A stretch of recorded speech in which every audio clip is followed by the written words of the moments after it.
Air হোষ্টেজৰ প্ৰশিক্ষণ লোৱা ছোৱালীজনী অৱশেষত হ'লগৈ ট্ৰাক ড্ৰাইভাৰ।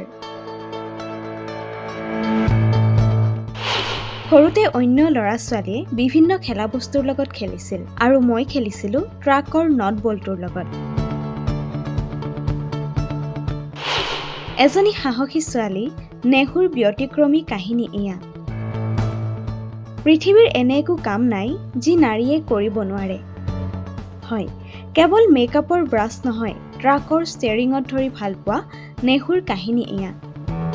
সৰুৰে পৰাই তাইক দেউতাকে স্কুলত কম আৰু ট্ৰাকতহে বেছিকৈ ৰাখিছিল।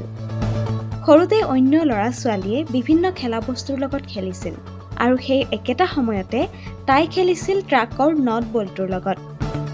লাহে লাহে তাই ডাঙৰ হৈ যেতিয়া ট্ৰাকখনৰ ষ্টেৰিঙত বহিছিল তেতিয়া তাইৰ মন আনন্দৰে ভৰি পৰিছিল।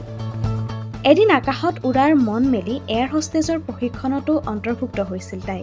কিন্তু তাইৰ মনটোৱে আকাশত নহয়, ৰাস্তাৰ মাজতহে বিচাৰি পাইছিল নিজৰ সপোন। সেয়েহে কলেজৰ সকলো পঢ়া-শুনা আধাতে এৰি তাই ধৰিলেহি ট্ৰাকৰ ষ্টেৰিংডাল।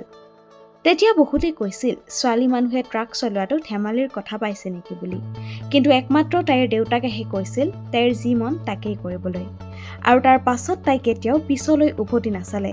ট্ৰাকখনৰ ষ্টেৰিংডাল, সন্মুখৰ ৰাস্তাটো আৰু নতুন ঠাইবোৰে এতিয়া তাইৰ জীৱনৰ মাদকতাবোৰ বিচাৰি পোৱাত সহায় কৰিছে।